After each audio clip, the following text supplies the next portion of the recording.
Hi and welcome. This is Homebody Rundown and I'm HR.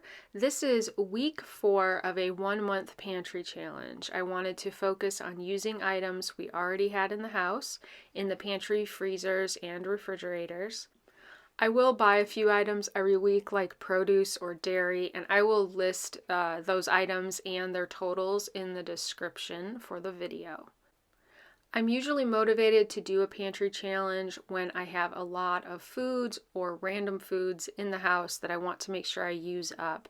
Typically, it's just items that require a little more time to utilize, and in the summer, I tend to not do that. We make a lot of quick and easy things because I spend a lot of time outside gardening.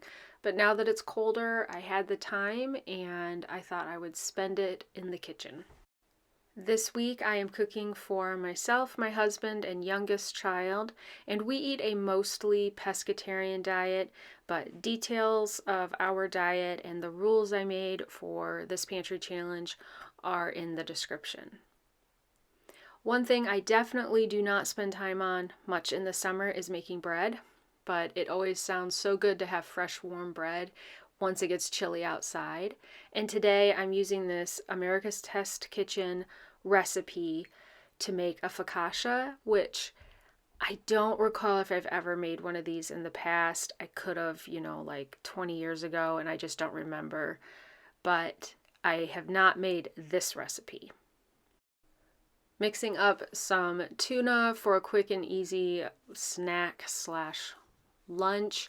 I only added a little mayo, and this is Greek yogurt. That's low-fat Greek yogurt, just to make this less fatty. Also salt, black pepper, garlic powder, onion powder, and I'm eating it with a few gluten-free crackers. For the focaccia, I made up this small amount of dough or batter according to the directions, and I let it set out on the counter overnight.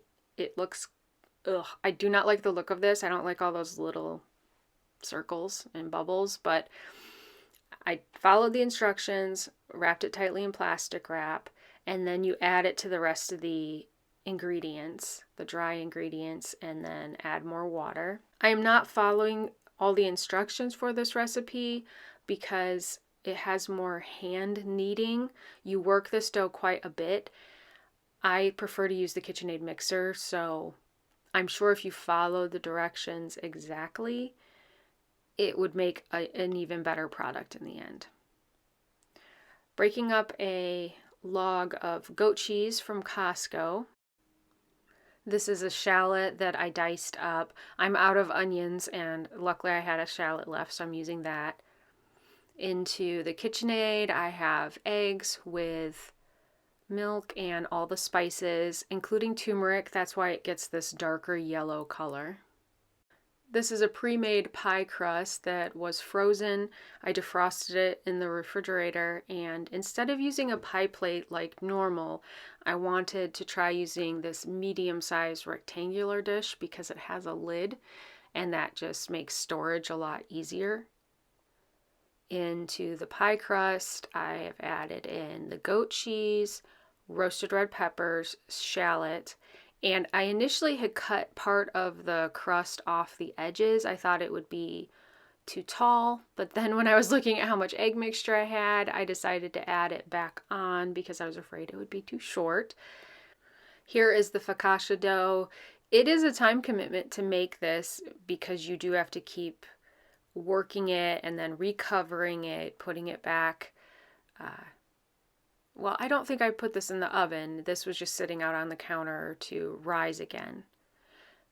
This is something that uses a lot of pantry staples. It's my typical breakfast. I make oatmeal with ground flaxseed, cinnamon, salt, raisins, and roasted chopped pecans.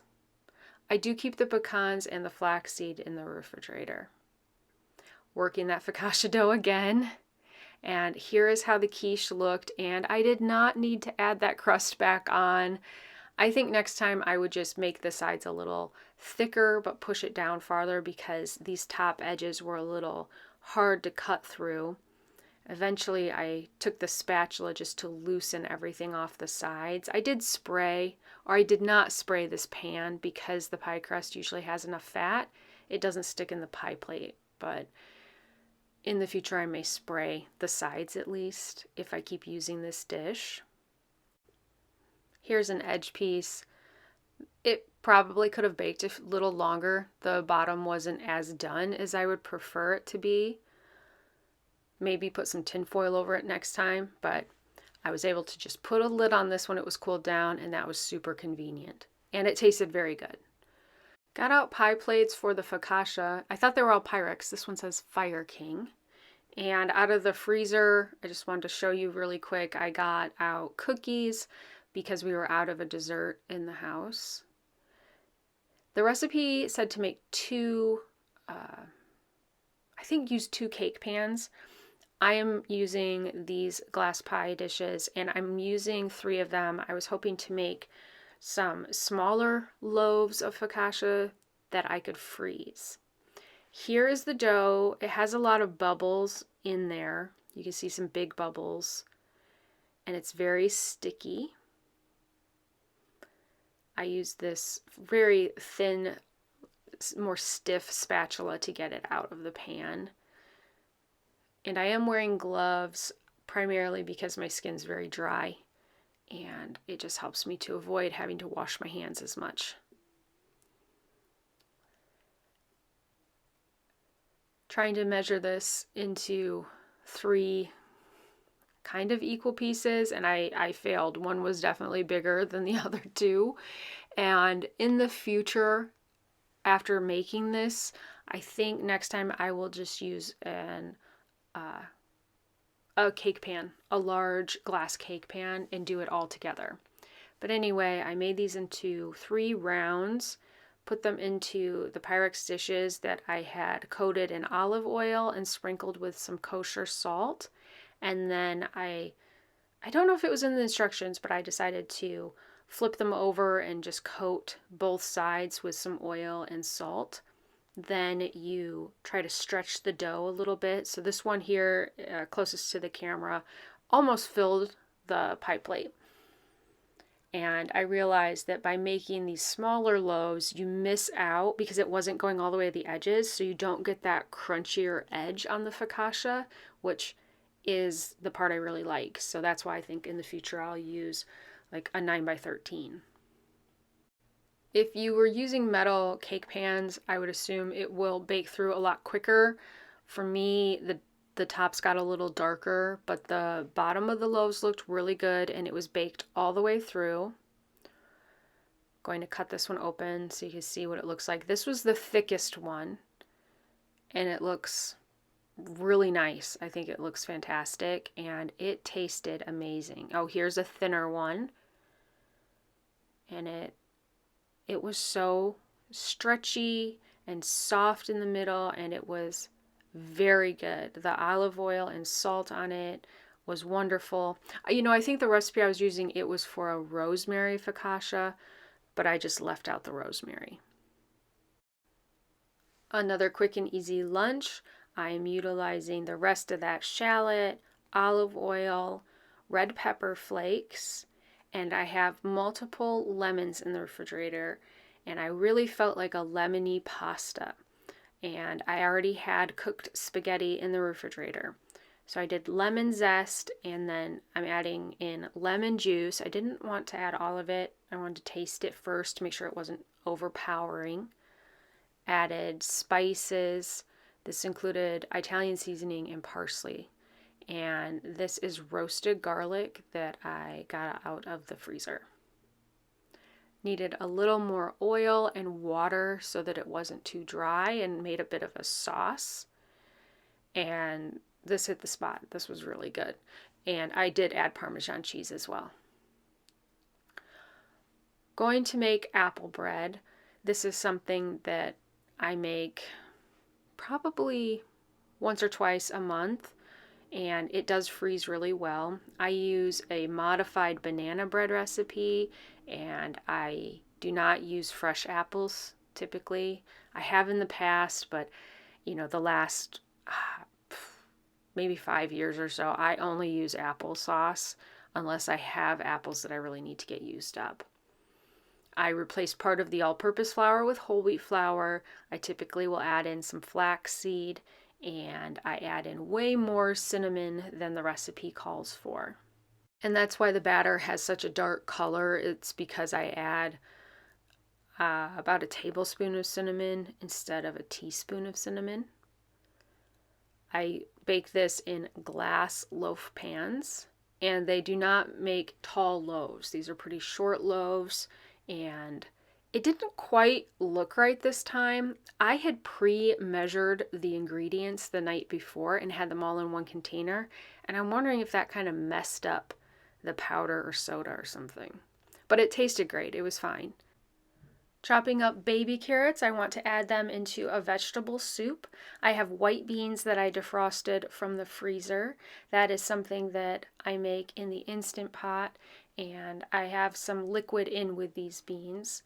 Dried ingredients include thyme, oregano, and parsley. Spices are bouillon cubes, vegetable broth powder, garlic powder, onion powder, and black pepper. I will add salt if it needs it, but right now I'm just using the salt from the bouillon and the broth powder. I had oil in this pan and cooked the onions and carrots for just a few minutes before I added in the water. This is the tomatoes, and I didn't add all of it initially, but later I did add the rest of the jar of the diced tomatoes. Here's how it's looking right now. It is heavy on the tomato sauce in this broth, but that's what I prefer. Red pepper flakes. These are those white beans. I did not rinse them, so some of the cooking liquid is in there, and that will thicken the broth a bit. Frozen peas. Letting all of that warm through and simmer for a few minutes. This is how it was looking. This came together so easily because I had those pre-cooked beans, and it was delicious. I will totally keep this in the rotation, at least for the fall and winter. It was wonderful, and I ate a lot of this over the next 2 days. The next recipe is inspired by a New York Times butter chicken recipe. I look at it as the loosest guide to grab out the right flavors and ingredients, but I really don't follow anything in it except the flavor profile, maybe you would say, and I do add chopped almonds, and that's where I got the idea for that. But I am not using butter, and I am not using real chicken. I do chop the sliced almonds in the little food chopper just because I don't want such large pieces in the finished product, but I like the texture of having these in the dish. It really adds a lot, but I don't always have almonds, so I don't always use them. In this pan I have oil, onions, spices. It was a lot of spices. This smells really good. Roasted garlic. I'll add in ginger, and I added in quite a bit. I like a really strong flavor on this, but I don't have the greatest sense of taste ever since I got COVID. But I'm grateful that most of it came back. And I'm trying something new today where I'm adding in red lentils. This is not something that I have done before, at least not uncooked lentils. I may have added some cooked ones in if I had them. Getting a few spices for the faux chicken. This is a vegan chicken product. And I didn't show it, but I also added in fresh squeezed lemon juice. And let me tell you, that lemon juice was amazing. I had not done that in the past, added it to faux chicken, and because sometimes I make butter chicken with chickpeas and not veggie chicken. So anyway, that lemon juice had a huge impact in the flavor. Tasted the sauce, and it needed more flavor and spiciness because I hadn't added any peppers. I found chopped green chilies in the freezer, got those in here, and I do keep adding water as I'm checking this to make sure that those lentils have plenty of liquid to cook in. The lentils are done. I'm adding in the vegan chicken, the almonds, and the frozen green peas, a little bit of sugar, and I added in parsley. Made rice in the Instant Pot. It does a really good job. I think this is a new rice to us, so I may cook it 1 minute less next time. This is done. I am going to stir in low-fat Greek yogurt, and this was delicious. I love this stuff. I don't make it all the time because not everyone in the house is a big fan, but it's one of my favorites. And I will just eat the butter chicken part. I don't always need to have rice with mine. I had a partially used jar of salsa verde in the refrigerator and I wanted to use it up. I primarily just cook with salsa verde. We tend to eat chips with red salsas. Anyway, I got out a bunch of spices and I had black beans in the freezer and I decided to make a black bean casserole with lots of pantry staples. So I do have a lot of seasonings. This is the very last of my Greek yogurt, and I'm adding in that green salsa just to make a topping for the casserole, like a sauce to go over the top. Also added in smoked paprika. And unfortunately, I did not have any cilantro. I only had parsley in the freezer, and I just really wanted a more fresh herb taste in this. So I went ahead and used the parsley. It's much better with cilantro. To go along with this, I found a bag of frozen pineapple, and I love to pan fry pineapple. It's not for everybody, but I love it. I just added avocado oil and salt. That's it. Into this pan, I had oil, frozen corn, frozen onions, all the spices, and a little more of that parsley. Lime juice, and I gave it a taste. I did end up adding more lime juice. This is leftover white rice from the day before, and these are the black beans I defrosted from the freezer in their cooking liquid. Oh yeah, there's the lime juice. At this point, the moisture that I had added cleaned the bottom of the pan up really well, and I should have turned the heat off. I can see it's still on here. I was just stirring in the last of that Greek yogurt and shredded cheese. Only a little though, like maybe a 1/4 cup of shredded cheese. I try not to add too much into casseroles. I had whole wheat tortillas in the freezer that I defrosted, and I am just wrapping the filling up into the tortillas. This is a 9x13 baking dish. I ended up using 4. I could have squeezed a 5th one in the end. I did have leftover filling, but I decided to just put that in the end and call it good. Spread that salsa verde and Greek yogurt sauce over the top with the rest of the shredded cheese. If I had shredded sharp cheddar, I much prefer to use that. Here's how the pineapple looks. I love the caramelized edges on this stuff. It's just delicious. It's just dessert for me. And here is how the casserole looked. I probably could have pulled that out a minute or two earlier. Luckily, I had another package of guacamole in the freezer. Defrosted that yesterday, and we'll add that on top of the casserole with sour cream. Typically, I would add Greek yogurt, but I'm all out now, so I use sour cream. Yeah, the pineapple, awesome. I used to grill this in the summer all the time. And the casserole was really good. It was nice to not have a red sauce. I frequently make casseroles with red sauces, so it was a nice change.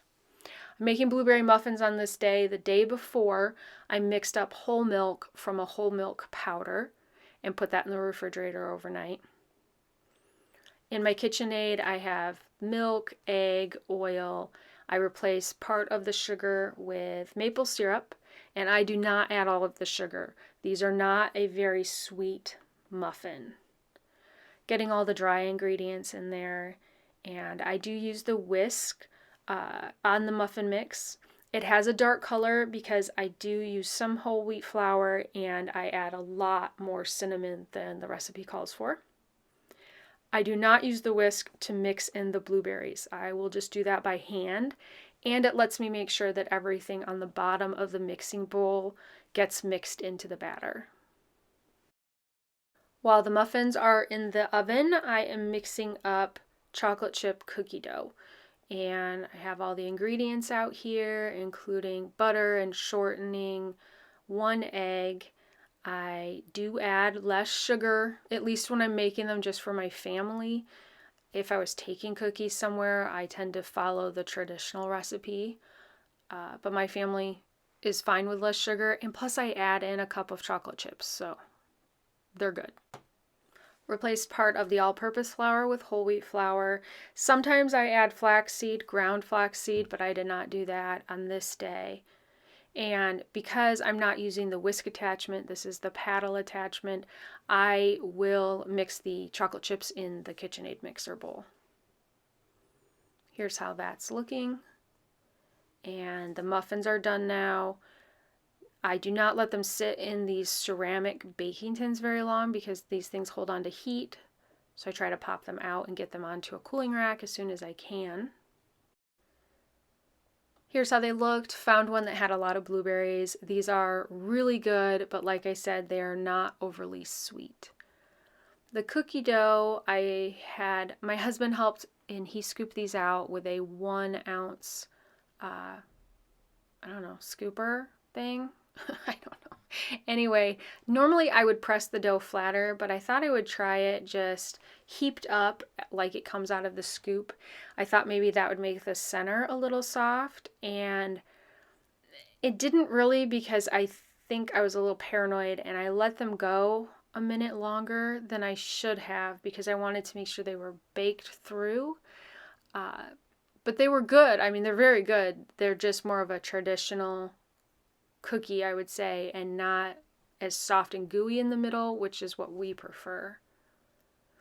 Last item up is pizza. I am making a quicker yeast-based dough. This recipe is it's on the King Arthur website, so I will find that and link it in the description if possible. Adding in the dry ingredients and the wet ingredients into the KitchenAid mixer with the dough blade attachment. No, the dough hook, that's what it's called. And you add in a certain amount of water, and I could tell it was just a little too shaggy, so I added in a little more water to help it come together. Putting this in the oven. I don't think it specifies that it needs to be a warm place, but my oven does have a proof function, so I put it in the oven on that. And then splitting it into two, I just sprayed oil in these pans and put them back in to proof again. I needed to shred mozzarella cheese for the pizza, and so while I had the food processor set up, I also shredded 2 pounds of extra sharp cheddar, and I will store most of that in the freezer.